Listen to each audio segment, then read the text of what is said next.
plus qu'ailleurs, il me semble que c'est oui, plus qu'ailleurs, parce qu'il n'y a pas d'État formé qui peut à un moment donné, comme en Tunisie ou comme au Maroc, qui peut à un moment donné apporter un peu de pacification dans les structures sociales. Et par la suite, effectivement, la colonisation apporte sa violence, et après, effectivement, les mouvements d'indépendance, le FLN, entre autres, va apporter sa violence. L'OAS, c'est que 61 qui existe, l'OAS, va apporter sa violence, et que là, effectivement, on est dans une guerre d'Algérie extrêmement violente, effectivement, avec tous les massacres qu'on peut voir. Daniel Michelchi, je me retourne vers vous pour que vous nous racontiez un peu cette histoire, hors du commun évidemment. Je racontais tout à l'heure ce qui s'était passé ce jour de 1956. Est-ce que vous pouvez nous dire d'abord en quelques mots comment cela s'est passé dans les jours qui ont suivi, comment, dans vos souvenirs de petite fille, et puis j'imagine malgré tout vous avez dû en parler avec vos parents, tout cela s'est mis en ordre un peu dans votre tête sur ce jour de 1956 où vous avez été la victime de cet attentat, où vous avez perdu votre grand-mère?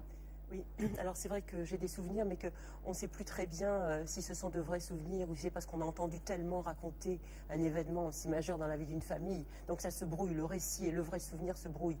Néanmoins, j'ai des images, oui. J'avais 5 ans, ma grand-mère m'avait emmené manger la dernière graisse des vacances. Et puis après, j'ai des souvenirs d'affolement, enfin entre deux, je ne sais pas, ça s'est perdu. Et puis j'ai des souvenirs d'affolement, d'hôpital, et puis de cette tentative désespérée pour appeler ma grand-mère que je ne voyais plus, voilà. Et puis... On vous a vu en photo là, juste avant cet attentat. Ce qui retient l'attention, c'est que vous avez vécu une vie, une belle vie, je pense qu'on peut le dire. Vous avez eu des enfants, vous avez fait une belle carrière, essayiste, écrivain. Et un engagement féministe. Et d'une certaine manière, et vous parlez de paradoxe à un moment donné, dans cette lettre donc, que vous écrivez à celle qui a posé la bombe, qui était à l'origine de tout cela, le paradoxe, c'est que Zora Drif a été considérée par tous les féministes du monde comme une sorte de modèle, comme une sorte d'icône, parce qu'elle était une femme dans cette révolution algérienne, même une combattante. Vous aussi, vous étiez féministe, et ça n'est que bien des années plus tard que vous vous êtes dit...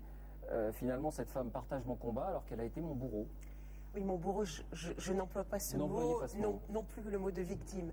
Mais oui, enfin, j'ai été blessée dans la bombe qu'elle a posée, effectivement. Et c'est vrai que c'est un paradoxe pour moi. Enfin, il y a deux paradoxes. Il y a eu le premier qui était mon engagement, dès que j'ai été étudiante, mon engagement à gauche dans le mouvement anti-colonialiste guerre au Vietnam, à l'époque où je suis devenue étudiante et anti-impérialiste, et où là, je côtoyais des gens plus âgés que moi qui avaient été engagés contre la guerre d'Algérie et qui me regardaient avec une certaine suspicion puisque mon histoire semblait logiquement en contradiction avec mon engagement et je raconte que c'est là que j'inventais même parfois l'histoire d'un accident de voiture quand on me demandait ce que j'avais eu parce que j'étais un petit peu mal à l'aise. Et puis après, bon, quand j'écris récemment à Zora Drif, je suis confrontée à ce paradoxe féministe. C'est vrai qu'elle est une icône pour toutes les féministes. Elle est une icône, elle est une pionnière, elle a été une femme combattante et en même temps, moi je pense que, enfin, j'aurais préféré effectivement qu'elle soit une passionnariat puisque sa cause, je ne mets pas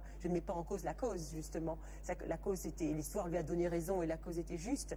Mais moi j'aurais préféré que le sang de la femme qu'elle est reste le sang du ventre et qu'elle s'engage pour des idées sans passer justement par les armes. Page 88, jamais je ne me suis interrogé sur l'injustice de cet événement que j'ai vécu. Non, c'est vrai, parce que je pense que spontanément, intuitivement, je ne me suis pas lancée dans le pourquoi moi, parce que si on se dit pourquoi moi, on regarde derrière et on ne vit pas. De même que j'ai refusé le terme de victime, parce que c'est une étiquette qui colle à la peau et qui empêche d'avancer. Donc, oui, Vous écrivez ce livre à Zora Drif. Est-ce que vous avez tenté de la joindre vous-même par ailleurs? Non. Non, je la joins par cette lettre. Je pense que je dis d'ailleurs, je dis que dans ce livre, je lui dis tout ce que nous avons à nous dire. C'est-à-dire que d'une certaine façon, je fais les questions et les réponses. Je n'ai pas à accorder de pardon d'abord parce qu'elle ne le demande pas et parce que je ne me situe pas à ce niveau-là. J'utilise ce récit. Elle ne devrait pas le demander d'après vous? Non, ce n'est pas la question. Ce que je souhaite, ce que je fais, une des raisons pour lesquelles je fais ce récit et que je le fais à travers une lettre que j'écris à Zora Drif, c'est poser la question, finalement, la question morale que Camus posait déjà dans Les Justes, quand un personnage, quand le policier dit aux terroristes, vous avez cru tirer sur la tyrannie, mais vous avez tué un homme. Voilà, c'est ça la question, c'est est-ce que pour une cause aussi juste soit-elle, on peut tuer des innocents, on peut avancer la main meurtrière? Et vous avez la réponse? Parce que dans le livre, elle n'apparaît pas clairement. On a le sentiment, c'est une lettre que vous écrivez à vous-même. C'est une démarche que... Pas seulement à moi-même. C'est une lettre que j'écris à elle, à mes proches, et pour poser cette question plus générale du terrorisme. Et la réponse à la question morale, donc? La réponse n'est pas c'est juste ou ça n'est pas juste.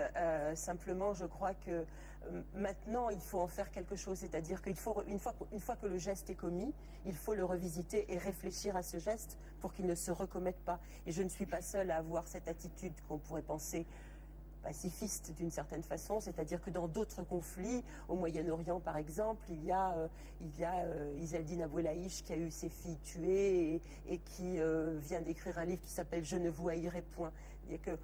On peut questionner son histoire qui s'inscrit dans la grande histoire sans vouloir se venger et être vengé. Un mot encore, vous avez croisé, vous avez aperçu du regard Zora Drif il n'y a pas si longtemps, c'était qu'en quelques mois, quelques années. Il y a quelques mois, oui. À Paris, alors qu'elle était en visite, oui. En France. Vous n'avez pas eu envie d'aller l'aborder? Non, je crois que non, nous n'avons pas d'autre chose à nous dire que ce que j'ai dit dans ce livre.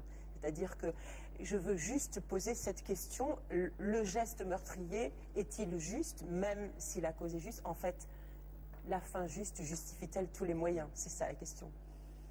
Père Guy Gilbert, vous, cette violence, vous l'avez approchée, vous l'avez vécue également lorsque vous avez effectué votre service militaire. Vous n'en avez pas été l'auteur, mais vous racontez, lorsqu'on vous interroge... Non, tu sais, j'avais 25 ans.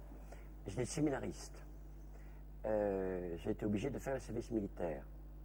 J'étais dans le 11e BCA. Je précise juste, pardon, que des millions de jeunes Français à l'époque ont vécu d'une certaine manière ce que vous avez vécu, et que ce conflit algérien c'est important que a marqué la vie de tout un tas, de toute une génération de l'époque. David, je me suis dit c'est important parce que je ne veux pas répondre au nom des copains, mais je vais te dire dans quel état on était. J'étais 25 ans. J'avais 25 ans. Je ne devais pas d'ailleurs normalement faire la guerre, mais j'étais malade un peu, et j'ai remplacé un mec qui avait son lardon. J'ai dit au commandant, je pars à la guerre, et tu fais partir l'autre, voilà. Bon. J'arrive. Je me souviens au 11e BCA des affiches qu'il y avait à l'entrée. Des bêtes égorgées, des gens... enfin bon, voilà. Donc on était condit. Alors au niveau politique, on était comme on a 25 ans, et l'Algérie c'était loin, on verra. Mais il y avait la violence qui nous atteignait, la violence du FLN, uniquement. J'arrive là-bas. Je sens, au bout de quelques mois, donc on était innocents, on ne connaissait rien. J'arrive et je vois, en quelques mois, que c'était foutu. Pourquoi? Parce que j'étais infirmier. En tant que futur prêtre, il n'était pas question que je tue des gens. D'abord, je ne connaissais pas les gens. On ne tue pas les gens qu'on ne connaît pas. Vous n'avez tué personne? La guerre... Ah ben non, non. J'avais même un pistolet et j'ai failli avoir des grosses emmerdes par mon capitaine parce que dans le pistolet, il n'y avait pas d'armes. Bon. Mais on vous a demandé de monter en première ligne? Non, non, attends. J'étais infirmier dans une zone de pacification. C'est-à-dire que, et j'ai vu le film tout à l'heure, ils avaient déserté les villages et foutu dans les marais des gens qui crevaient dedans. Je soignais les gens. J'ai vu la révolution qui bouillonnait chez ces gens qui étaient déplacés et qui étaient foutus dans des mechtas épouvantables. J'avais avec moi un harki qui m'a peut-être sauvé la vie un jour, d'ailleurs, et que je vénère, et je ne sais pas ce qu'il est devenu. Bon, j'ai entendu un soir des hurlements à côté de moi. Je suis allé voir là, et il y a le sergent-chef qui passait à la Gégène, un petit berger qui passait, je pense, dans la montagne. Votre sergent-chef? Mon sergent-chef. Je lui ai sauté à la gueule, bataille. Je me suis retrouvé en cachot le soir même, et le colonel m'a interpellé 2 jours plus tard, me disant « On va vous maîtriser. » J'ai dit « Mon colonel, n'oublie pas une chose, nous sommes en secteur de pacification, la torture est interdite. » Il m'a demandé de fermer ma gueule, et il m'a mis dans un commando très difficile. Et La violence était des deux côtés? Non, vous avez vu la violence de la torture? J'ai vu la violence, la torture là. Je savais que ça existait, mais je l'ai vu. Et je n'ai pas accepté que ça se passe, ça. Donc j'étais muté avec un communiste et un protestant, futur pasteur protestant. Et j'ai découvert les droits de l'homme. J'ai découvert qu'il n'y a pas que les catholiques qui ont l'amour, etc., le respect, mais d'autres religions, etc. J'ai été muté. Je n'ai pas été remplacé pendant quelques mois. Je suis tombé évanoui sur la frontière Maurice. Un hélicoptère m'a transporté à Beaune et j'ai été soigné. J'étais à la fin de mon service militaire. Ce que j'ai découvert, premièrement les harkis. Nous avons engagé des gens en les payant ou en les obligeant à venir avec nous. Et je regrette infiniment que les 70 000 harkis ont été assassinés après et que De Gaulle, que j'aime bien, que je vénère, ne les ait pas rapatriés. Ce que j'ai découvert, c'est l'urgence de vivre ma foi de chrétien et ma foi en acte. C'était la première fois que je voyais la haine. J'ai vu des militaires français devenir des petits nazis en l'espace de très peu de temps. J'ai vu la puissance de la guerre, où la haine surnage et la peur. Ça, je l'ai vu.